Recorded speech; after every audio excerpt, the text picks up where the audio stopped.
9 class on his KOTL doesn't just give his offlaner a great game. He also enables his mid laner to go 10 and 0. Let me show you how. We'll be looking at Paravision versus Aurora, and 9 class is playing with Triple S on Tide versus Kaori as Jakiro and Nightfall as Faceless Void. Their lane is really strong thanks to the constant harass from Anchor Smash and Gush. Void will always be able to time walk off any illuminate damage, so 9 class decides to hold his skill point. While entering the lane, Kaori tries to get some early harass onto 9 class, but with Blinding Light, 9 class is able to push Kaori out of position and create a 2v1 scenario where Tide can follow up with Gush and deal a lot of damage to Jakiro. Because they abused the poor positioning of Kaori and brought him so low, he cannot apply as much pressure on the lane.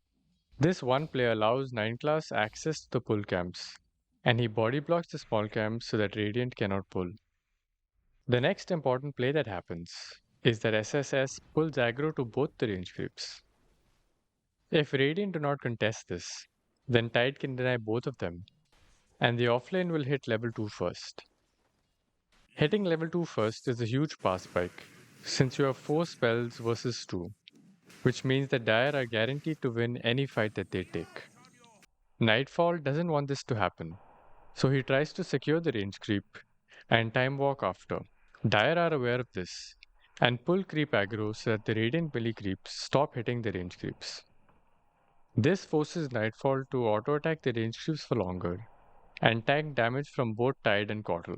When Kaori sees that his Void is getting harassed, he instinctively moves forward to try and help him. But 9 class and Triple S capitalize on this and use the slow from Gush to guarantee a pushback towards them with Blinding Light, resulting in a juicy fish and first blood for the Tide. At 150, you can see that 9 class is already posturing to contest the small camp if required. But since Kaori just hit level 2, he knew that he would take too much harass.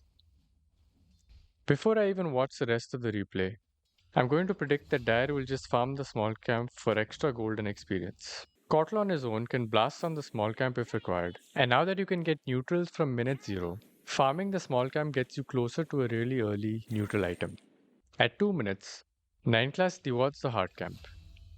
Normally he would have dewarded the hard camp before it spawns, but since his courier died, his sentry got delayed. He then chooses to take chakra magic at level 2. This is high value for strength offlaners, because it allows them to skip or delay their soul ring, which is 800 gold.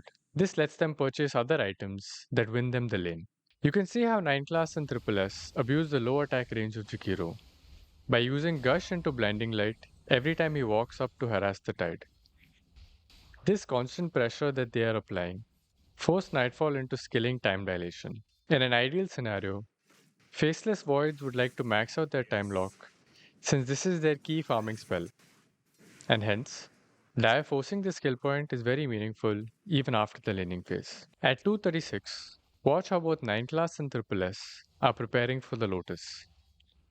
9 class starts hitting the range creep with the intention of securing it with Blinding Light, while Triple S pulls aggro towards the range creep. This results in both the range creeps dying.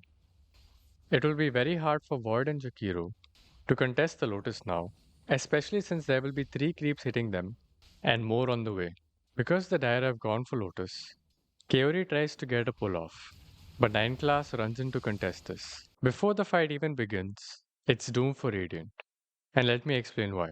Because Kaori pulled, the wave for the Dire will meet at the tower, which means that Nightfall has to choose between fighting the 2 heroes or getting CS under his star.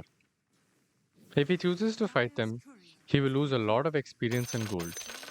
And since they also just secured the Lotus, it is very likely that they will win this skirmish. This is why Nightfall chooses to run towards the creeps. This creates another 2v1 scenario for the Dire, and they use the same combo to run down Kaori. They clean up the small camp, I was right by the way, and get their Madstone. The Meepo actually took the gate at this point to pressure the Void, but this lane, even without this rotation, feels over. 9 class chases the Void for a few seconds and then goes to stack the triangle. Stacking the triangle is very important on KOTL, as you can always double stack either with your auto attacks or illuminate. Tide can quickly clear out these stacks, and even if you don't have someone on your team that takes stacks, then you can take them with a few points in Illuminate. After stacking, he steals a water rune from the enemy mid laner and heads back to the lane. In all this time, his Tide is getting solo experience and has almost completed his phase boots. Because they are stronger, 9 class can now push the wave with Illuminate and pull the hard camp. This concept of pushing with Illuminate and then pulling is your bread and butter for KOTL.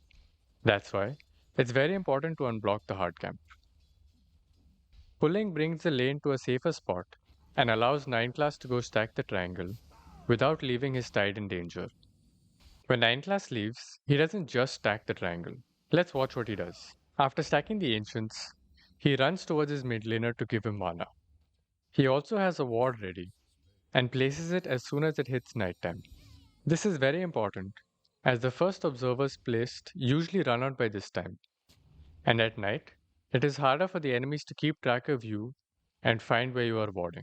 When it comes to warding, whoever places vision first has the advantage. You can see where the enemy support is placing their vision and tilt them by dewarding it. After returning, he tries to farm the small camp, but it has already been taken by the Radiant. His next thought is to play for the 6-minute rune. This timing is very important, as whichever team gets the rune usually dictates the next fight. Getting the first rune snowballs into winning a fight, which leads to getting another rune, and this snowballs to winning another fight, and so on and so forth. This is another reason why it is so important to have vision near the rune, which 9 class already set up way in advance. Fortunately for the Dire, the rune spawns bottom, and Puck gets a nice shield rune. At this point, the laning phase is pretty much over. The Tide is sitting well ahead of the Void and cannot be contested anymore. He will free farm tanks to the great start that they had. From now onwards, 9 class stacks and gives mana to his allies, and also makes sure to secure the Wisdom Shrine. Dire was also able to steal Radiant's Wisdom Shrine, and Puck having the shield rune is what enabled this play. Dire went on to win this game, and the decisions made by 9 class were instrumental in the victory. I know that we've gone over several aspects, so I want to do a quick recap before I leave you. 1. Think about who you are laning with and against. Do you have any strong combo like Gush and Blinding Light? If 9 class turned his brain off and skilled Illuminate level 1, they would not have been able to get so many kills. 2. Try to create 2v1 scenarios. Supports often move out of position when trying to harass or contest the creep camps. Try to build an intuition of when they are out of position and punish them. 3. Always posture and be prepared for important objectives. 9 class was ready to block the small camp at minute 1, deward the hard camp at minute 2, push the lane so that they could secure the Lotus at minute 3, stack the triangle and steal the water rune at minute 4, stack the triangle and ward for the rune at minute 5, and lastly, secure the rune for his mid laner at 5:30. In the lane, supports have to constantly be thinking about their next move, or they will be forever stuck reacting to the enemy's plays and hoping for the best. Now coming to KOTL specific pointers. 1. Illuminate is very strong at contesting the creep camps. Don't let your enemies pull for free. 2. Pushing the wave and pulling the hard camp is your bread and butter. Make sure that your hard camp is unblocked. Don't mindlessly push out the wave if you don't have a plan. 3. Illuminate helps you stack camps from very far. So abuse this to reduce the time that you spend for stacking. 4. Blinding light in conjunction with slows or stuns is very powerful in putting enemies out of position. It can also be used to secure the Lotus or Wisdom Shrine. And that's all for this video. If you have any suggestions or feedback, please let me know. I'll also be streaming on YouTube if you want to come hang out. Thanks for watching, and I'll see you soon.